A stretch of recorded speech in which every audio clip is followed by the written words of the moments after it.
loves, my name is Nia. Welcome back to my channel. So I am giving you a disclaimer before we roll into the video where I'm showing you all how I refreshed my jet black hair that I am loving. The hair is about 4 or 5 days old now, and I've actually washed it a couple times, so I'm able to maintain this super jet black look, which I really love. But what I came on here to say was that I need to give you all a disclaimer. This is probably the most important disclaimer that I have ever had on my channel, and that is about dyeing your hair. I am not a professional. I'm not a loctician. I'm not a cosmetologist at all. So I am purely showing you all a couple of tips on how I set up my my workstation, I guess, to dye my hair. Those are tips, because it's just like, this is how I prevent making a ever-living mess in my house. I do think I am qualified to talk on how I prevent making an ever-living mess in my house and how I prevent just damaging a lot of the surfaces in my home and stuff like that, because I have dyed my hair a gajillion times and I just know different tips on how to make the process move smoother. What I am not qualified to talk about are the chemicals that we are putting in our hair to dye our hair, and ways to do that is the safest and most efficient, so and just best quality. I am solely going to be showing you all what I do, and you guys can look at what I do and take what you want with that. I am not qualified to answer any of your questions about, like, when should I dye my locks. All I can say is that I dyed my locks at 8 months. I'm pretty sure it's probably around like the 8 to 9, maybe 10-month range. I know it was before they were 1 year old. So I can answer questions like that. I will tell you all about my experience. I've dyed my hair a ton of times now. I've dyed my locks. This is now the 5th time. I know. The first 2 times weren't really like dyeing though. The first time was highlights, and there were very few strands, like just a few strands in the front. So the first time wasn't really like a full dye. The second time was just more highlights in the front. And then the last few times have been taking my locks jet black and just maintaining the jet black color. So I've done that quite a few times. At the same time, I'm not a professional. This is just what has been working for my hair. This is what I have been doing. I am going to just tell you all what I've been doing. But anytime you are putting chemicals in your hair, I think like everyone can agree that professionals go about it a different way, and they should have a different knowledge base behind what they're doing to give you the best results. That should be what's happening. That is my disclaimer. I hope you enjoy the video. I'm going to tell you all what I've done, and any questions that you may have, you can drop them in the comment section, but I will just speak on the answers based on my experience, and that is the only knowledge base that I'm coming from. Yes, I have done some research when it comes to dyeing my hair to kind of give me a little bit of knowledge, but also those people could be full of bleep. So I don't know. Here we go. Thank you guys so much. Bye. Guys, so here's my first major tip. Anytime I dye my hair, I start clearing off my space. Then I am just laying down some towels and making sure that I have everything that I'm going to be using throughout this process. The main things you're going to need right now are your dye. And so I'm using the Dark and Lovely Go Intense dye in jet black and the Fade Resistant in jet black. I wanted to give you guys a brief look at my hair. I know it probably looks jet black right now, but look at the ends. It definitely has like more of a dusty brown feel right now because I washed out the vast majority of my color. You can definitely see it on the ends, and I can tell in the light on the rest of the hair as well, but I know it's just harder for the camera to pick up those variant differences. But me dyeing it is definitely just going to give it a better look. And yeah, I definitely did start dancing there because, you know, sometimes you just gotta dance. Next, I started by separating my hair into 4 sections.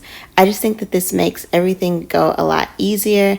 It can also help like control the amount of mess that you make. It's just easier when things are in sections, less mess, less of a big ordeal.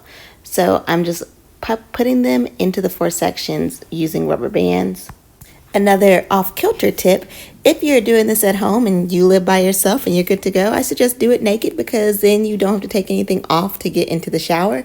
Of course, I did not do this naked because I am filming, but I am wearing the same sports bra that you guys are going to see me rinsing it off in the shower. All right, so here we go. I'm getting ready to dye my hair. I'm using the fade resistant Dark and Lovely in the back, and that's actually the set that I prefer. That's the one that I've used in the past, but when I went to the store, they didn't have two of the fade resistant, so I just decided to get one of the intense, and I just thought that they would essentially be the same, but the formulas were not the same at all.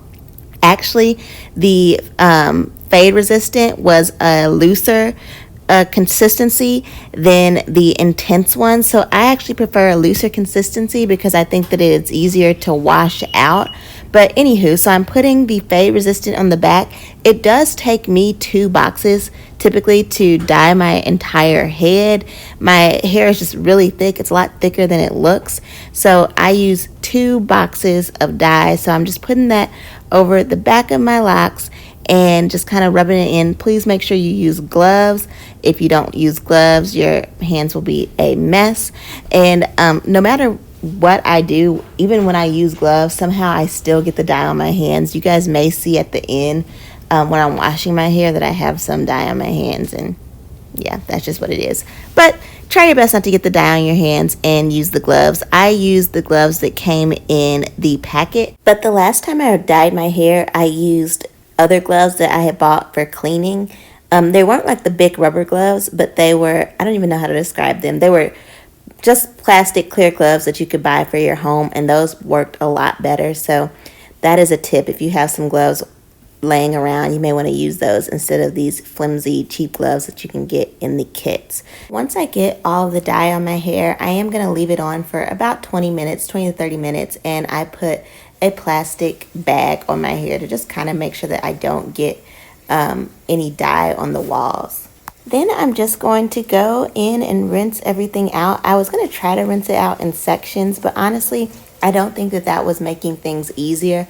So after I tried to rinse out that first section, I went ahead and just took out the rest of my little buns and started to rinse out the dye all together because it just wasn't working. Also, I was trying my best to not rinse my hair on the hottest heat possible, and that's why you see me playing around with my my knob. I just couldn't rinse my hair in cooler water. You all may know that if you rinse your hair in cooler water, it helps the dye stay better. I was very patient with the rinsing process because I wanted to make sure that I got out all of the product. So it took me quite a while. It definitely took at least like 6 minutes. I made sure I took my time because I wanted the water to drain clear. As you can see, when I just wringed out my hair, the water was dark and muddy, as you can see, so I was not done. I continued to rinse until whenever I did this, the water was clear. Can I be honest with y'all right now, since y'all are my people?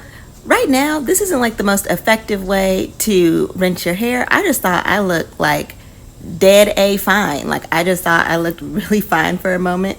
And so I was messing with my hair and just looking at myself. Do y'all have moments like this? Sometimes you just gotta appreciate your own beauty. So I am not really being too productive right now. All right, so here's the finished look. I think it turned out really well. Remember what it looked like in the beginning? It definitely had more of a brown / dusty tone. Give y'all some slow-mo action. Ooh, I really like it. I feel like every time I dye my hair jet black, it has more of a luster to it. I just think it is beautiful. I love my hair like this. So that is the finished look. Now I choose to use a leave-in conditioner after I dye my locks, and so I'm using this Up North Natural spray, and then I'm going to go in with the Alake Natural 17 Essential Growth Oils, and I'm going to oil my scalp very generously, and I'm also going to add some oil onto the locks. I'm just doing this to preserve the moisture in my locks. I know some people don't like to use oil on their locks. Obviously, I do like using them on mine. I really enjoy the 17 Essential Growth Oils by Alake Naturals. I've been using it for years. Honestly, I think it's the oldest oil blend that I have been using in my locks. It's the one that I started off with, and I still really enjoy it. It doesn't have a scent, so for those of you guys who are apprehensive to scent, you do not have to worry about this product being like off-putting. That's it. I forgot to film my outro, so that's how I dye my locks. Peace and blessings, guys.